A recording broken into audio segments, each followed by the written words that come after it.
Buenas tardes. Mi nombre es Marco Portilla, soy arqueólogo de profesión, ariqueño de corazón. Y bueno, les vengo a presentar un poco el caso que me tocó trabajar años atrás respecto a algunas exploraciones arqueológicas que hicimos en el contexto del rescate patrimonial de la Catedral San Marcos. En el contexto en que se trabajaron esta intervención arqueológica fue para analizar la mecánica de suelos de este edificio. Un poco con lo que les estaba contando recién, que en el marco de este proyecto nosotros se nos encargó la tarea de aprovechar esta instancia de exploración de mecánica de suelo, que básicamente es excavación para caracterizar o determinar cuáles son los tipos de cimientos que tiene una estructura. El Consejo Monumento determinó que debía ser una excavación controlada arqueológicamente porque se tenían nociones de que en el centro de Arica existe un gran componente arqueológico que subyace casi a toda la zona del casco antiguo.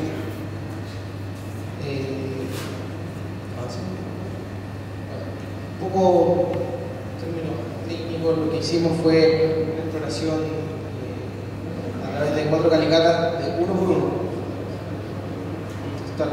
Pero básicamente lo que hicimos fue grabar estas calicatas alrededor de la estructura de la iglesia para poder determinar, digamos, el sustento en el que está esta iglesia, que mayormente es de hierro. Bueno, gran parte de lo que es interesante hablar hoy día es un poco los antecedentes que pudimos compilar bibliográficamente previa a la intervención arqueológica, en donde todas las construcciones humanas tienen un discurso más allá del arquitectónico y de la obra en sí.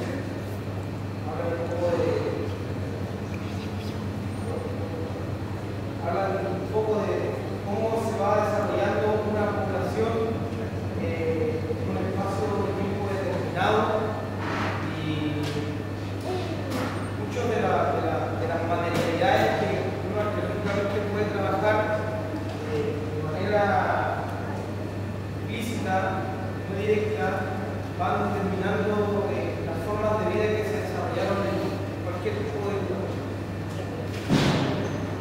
Y eso finalmente va construyendo el patrimonio intangible de un lugar, que se refleja a través de la materialidad del patrimonio tangible. Muy brevemente, el tema de la prehistoria local, conocemos para el centro, estoy pidiendo información de los valles que hay en un periodo, pero básicamente aquí en el centro lo que se conoce es el poblamiento que sería la zona de la Caico Medio, cuando empiezan a hacer las primeras evidencias del grupo Chinchorro, las Nubes Negras, la falda del mono, como decía Pamela, para el año 3000 a.C., 5000 años antes del presente. Y bueno, estos grupos costeros se ubicaron no más allá de la entrada de los valles. Tenían una concentración importante hacia el Morro de Arica. Posteriormente, cuando a esta zona llegan influencias de la oferta tropical oriental de los Andes, los grupos se complejizan materialmente, teniendo, por ejemplo, conocimientos sobre la metalurgia, sobre la cerámica en sí, la agricultura y otro tipo de manifestaciones, y es cuando se abandona la práctica de la momificación y comienzan ya otras formas funerarias asociadas a lo que se llama el periodo formativo, que también hay un continuo de ocupación en este sector de la ciudad. Específicamente en este sector los periodos medio y tardío que se han detectado en las zonas de Arica no han sido detectados aún en la zona costera y céntrica de la ciudad. Y bueno, gran parte de la evidencia que nosotros detectamos y que en el fondo refleja un poco la identidad local prehispánica de Arica es el periodo intermedio tardío, donde posterior a la desintegración del estado panandino de Tiwanaku surgen culturas con una identidad y símbolos particulares para cada región, hablando de valles, y es la evidencia que más nos aparece particularmente en la catedral. Un poco de Chinchorro, es una fotografía del descubrimiento, creo que es como de 1918 peruano. El tema de la materialidad del periodo formativo, aquí vemos que aparecen algunas evidencias de metalurgia. Y aquí está la cerámica del periodo de desarrollos regionales. Esto se encontró en la catedral. Otro hallazgo que hicimos acá en el centro, cerca de Baquedano. El contexto poshispánico de este sector fija un poco la idea de que alrededor de 1615 es cuando existiría en este sector la primera iglesia. Todos estos datos están compilados a partir de investigación y bibliografía que hizo Luis Fernández Canqui, un libro sobre la memoria de Arica vinculada principalmente al tema de terremotos y tsunamis que han acontecido en esta región, están de moda bien distinta.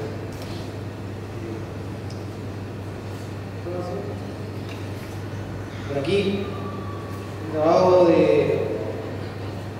previo a lo que fuera el evento de 1868, que todos están más o menos familiarizados, en donde se puede ver la iglesia matriz, sería esta, que sería la primera estructura que se estableció en la actual zona donde está la Catedral de San Marcos.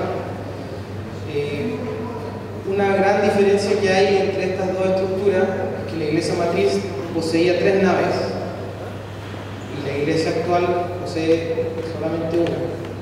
¿Puede avanzar? Aquí está la iglesia matriz. Esta era la iglesia anterior a la Catedral de San Marcos, que fue destruida por el maremoto y tsunami del 13 de agosto de 1868. Principalmente estaba construida de material adoquines, una especie de ladrillo. O sea, era una estructura bien pesada, pero lamentablemente no resistió el embiste de la naturaleza. Posteriormente tenemos la llegada de la Catedral San Marcos, la iglesia construida por la empresa Eiffel, que iba destinada al principio a Ancón, fue finalmente derivada a Arica debido a, como contaba Pamela, la petición de gente muy importante del sector en Arica. La construcción se inició en 1872 y fue inaugurada el 2 de julio de 1876, un año antes de que le tocara su propio maremoto y tsunami. La gran diferencia es que esta estructura, ser de hierro, estar de un mayor peso y todo, y aparentemente el maremoto habría llegado casi al mismo nivel del evento anterior, resistió el embiste de la naturaleza. Podemos encontrarla hoy como se encuentra, bastante buena calidad estructural. Y esto es un poco la intervención que nosotros hicimos. A disculpar, no traje muchas fotos de las excavaciones mismas, pero les voy a explicar un poquito de cómo fue. Nosotros realizamos 4 calicatas de 1 por 1 en estos sectores, principalmente para determinar, por ejemplo, la profundidad de los cimientos de la catedral actual y sobre qué están cimentadas. Eso es para determinar qué materiales constructivos pueden aplicarse a la restauración de la estructura, el peso y el estilo también arquitectónico que se le puede aplicar. Bueno, en términos generales, nosotros lo que encontramos fue una gran cantidad de material arqueológico hispánico y poshispánico con un problema bastante grave en términos arqueológicos. La estratigrafía natural del suelo está disturbada. ¿Qué quiere decir? Que encontrar una secuencia estratigráfica no fue posible hasta la profundidad que alcanzamos, que fue los 3 metros de profundidad. O sea, la excavación más profunda que hicimos fue hasta los 3 metros y finalmente nos detuvimos porque ya era un poco peligroso seguir avanzando y seguíamos encontrando evidencia arqueológica. Principalmente acá hay fragmentería de cerámica Pocoma, San Miguel y Gentilar del periodo medio tardío, como mencionaba, y implementos de caza y pesca bastante representativos de las poblaciones locales. Esta es una pesa de pesca en basalto, esta es una punta con aletas en sílice. Bueno, aquí era lo que les contaba un poco. La matriz que sustenta la estructura de la catedral es principalmente arcillosa, de una compactación consistente, o sea, no es tanta arena, y está, digamos, revuelta muchas veces. No fue posible detectar en todos los sectores una secuencia estratigráfica. Y lo que luego de digamos, reflexionar integralmente el tema se sustenta debido a que cuando se debe construir la iglesia matriz, el suelo debió haberse preparado bastante bien, porque tenía que soportar una estructura de 3 naves hecha probablemente en piedra y en otras materialidades constructivas de la época. Pero lo que puede suceder es que bajo los 3 metros de profundidad todavía que exista una secuencia estratigráfica que nos permita determinar realmente cómo era la ocupación sin tanta alteración en la matriz. Y si fijan acá, ese es la calicata 4. ¿Puedo ofrecer un par? Esta de aquí, que es en la esquina donde está el campanario. Vamos a ver. Aquí pudimos encontrar a los 3 metros de profundidad una calota, la parte superior de un cráneo humano adulto, y ya, digamos, seguir excavándolo era comprometer la seguridad de la persona, y en realidad ya teníamos el estudio de la mecánica de suelo, ya podía entregar conclusiones. Entonces, como estrategia frente al Consejo de Monumentos, nosotros íbamos a detenernos cuando se obtuviese ese resultado.